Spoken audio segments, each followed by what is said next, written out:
Depuis que le mot immigration a été mis en circulation dans le vocabulaire français, c'est toujours immigration égale problème.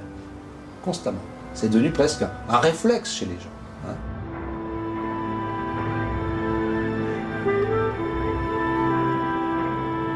Parce que quand on dit les immigrés sont venus chez nous, par exemple, on oublie toujours que le vrai pouvoir, il est inverse. C'est-à-dire que c'est les États qui détiennent le pouvoir de recruter, de favoriser les immigrations, de faire entrer, de faire sortir, etc. C'est un droit souverain d'un État.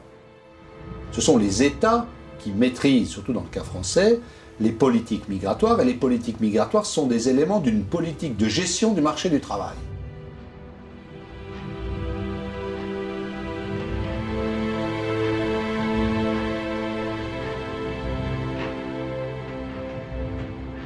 Notre travail, c'est donc aussi parfois, vous voyez, de corriger un peu ce que l'actualité ou ce que le discours public présente comme étant l'immigration type, parce que derrière type, il y a stéréotype. Et on peut dire qu'à chaque époque, il y a une ou deux communautés qui vont porter sur leurs frêles épaules l'essentiel, vous voyez, de la charge xénophobe, des stéréotypes, etc. Et que c'est presque toujours lié au contexte politique. Il y a des formes de pouvoir qui se reconstituent, il y a des formes de stigmatisation qui existent, il y a des gens qui subissent des humiliations, etc. Donc il nous faut aussi avoir des instruments pour comprendre la particularité du moment dans lequel on est. Moi je dis l'histoire, elle doit nous permettre de faire la différence entre le présent et le passé.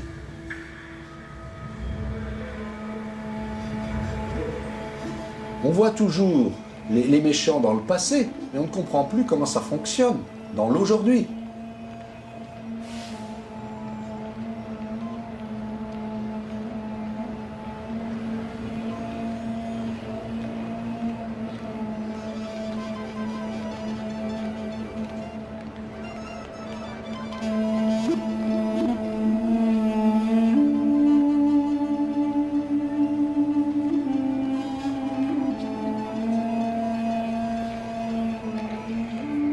L'image que la société française a d'elle-même ne correspond encore pas tout à fait à sa réalité.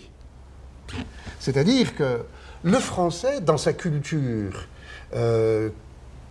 comme dans sa mémoire, disons, collective, consciente et très souvent inconsciente, vit encore dans l'idée qu'il s'agit de la France qu'on lui a enseignée ou de celle qu'il s'est habitué à voir, c'est-à-dire une France essentiellement européenne, une France dont la culture plonge profondément à la fois dans la tradition séculière laïque et dans la tradition chrétienne, catholique, qui a caractérisé le pays, qui sont les deux grandes traditions qui constituent l'éthos culturel, le tissu culturel français.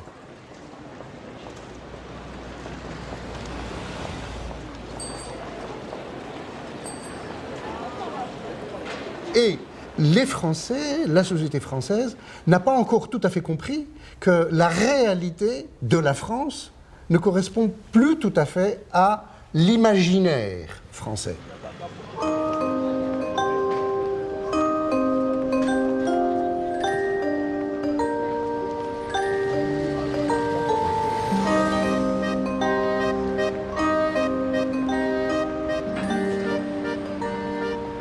On nous parle aujourd'hui d'intégration pour des enfants qui n'ont immigré du ventre de leur mère. Mais on en est à la 4e génération de ces Français issus de l'immigration des ex-colonies et on continue à les appeler issus d'eux. Et quand on met cet objectif d'intégration à des populations qui n'ont rien d'immigré, puisque normalement et logiquement ils sont français, ça veut dire qu'on ne les considère pas totalement, complètement ou pleinement comme des Français à part entière. Puisque issus d'eux, on vous renvoie d'une certaine manière à votre immigritude. Et quand à cette immigritude, on rajoute la problématique de l'intégration, la boucle est bouclée. On commence à zéro.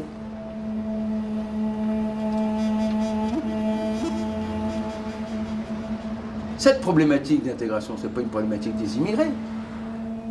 C'est la problématique de gens qui vivent dans une société qui génère des relégations, des discriminations, qui porte des inégalités, qui structure des ghettos, qui structure des logiques d'enfermement, qui structure une violence par rapport à un quotidien lié à la violence de la stigmatisation, du rejet. Donc c'est pas le problème des individus, c'est le problème d'une société ou d'une république qui n'est pas capable de traiter de manière équitable et digne l'ensemble des populations qui vivent sur son sol.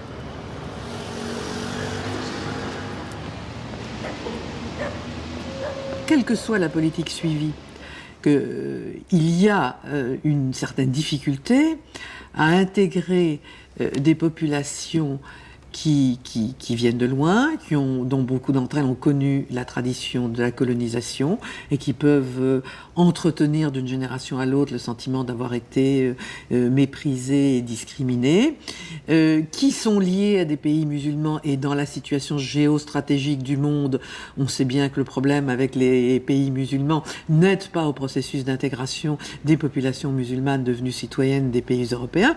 Bon, que tous ces phénomènes, en période de crise économique depuis 30 ans et avec un haut taux de chômage, donnent des difficultés à l'intégration de ces populations.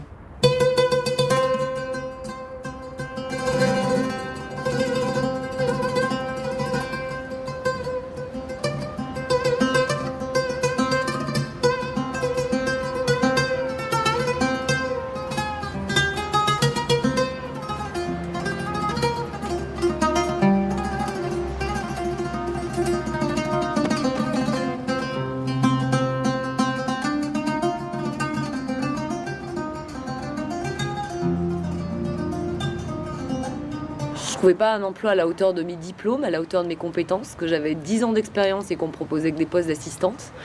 Et à un moment, je suis allée à l'étranger pour me créer un avenir.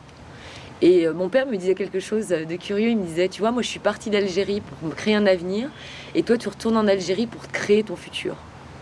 Donc il me dit, finalement, tu repars d'où je viens. Et il me dit, c'est bizarre parce que 40 ans après, j'aurais jamais cru que vous, mes enfants, vous galériez autant que moi j'ai galéré. Je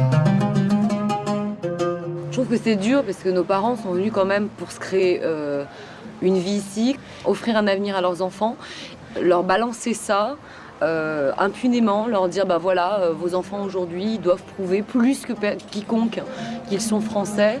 Non, je suis pas d'accord. Je suis fière d'être française, mais aujourd'hui, voilà, qu'on me parle d'intégration, qu'on me parle d'identité nationale, effectivement, ça fait mal. Et quelque part, c'est, je trouve, effectivement assez irrespectueux. On n'a pas à prouver qu'on est français. On est né ici. C'est dans le regard de l'autre qu'on voit si on est accepté ou pas. Mais on en est à se dire si on est accepté ou pas. Et c'est ça, moi, qui m'a le plus frappé, le plus fait mal. Parce que, comme je disais, on n'a pas à être accepté, on est français.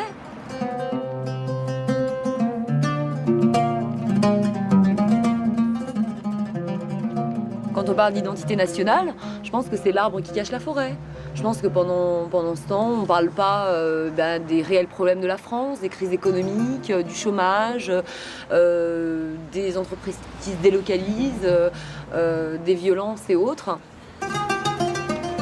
On souffre, on est en train d'ouvrir nos tripes au monde entier pour vous montrer à quel point aujourd'hui on est totalement désabusé, on ne croit plus en vos promesses, on ne croit plus aux promesses de l'État, on ne croit plus aux promesses qu'ont fait les entreprises, on ne croit plus. Arrêtons ça. Et aujourd'hui on devrait faire le constat en disant il y a un malaise, quelles sont les choses à mettre en place ?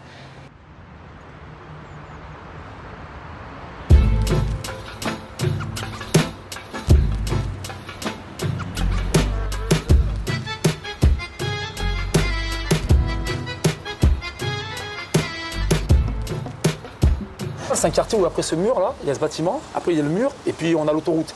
C'est un quartier du bout. Et avant, c'était un quartier du commencement de quelque chose. Et aujourd'hui, c'est le quartier du bout, de la fin, en fait. FIN, où on s'aperçoit que c'est pour certains la fin d'un chemin social. On tape contre un mur.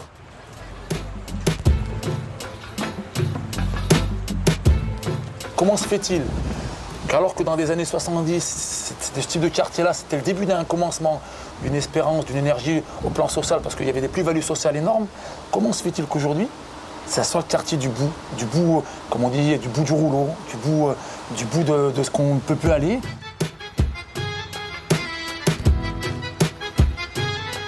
On n'a jamais été aussi loin du premier objectif de créer de la mixité, de l'ouverture, des échanges, de la transversalité dans ces quartiers.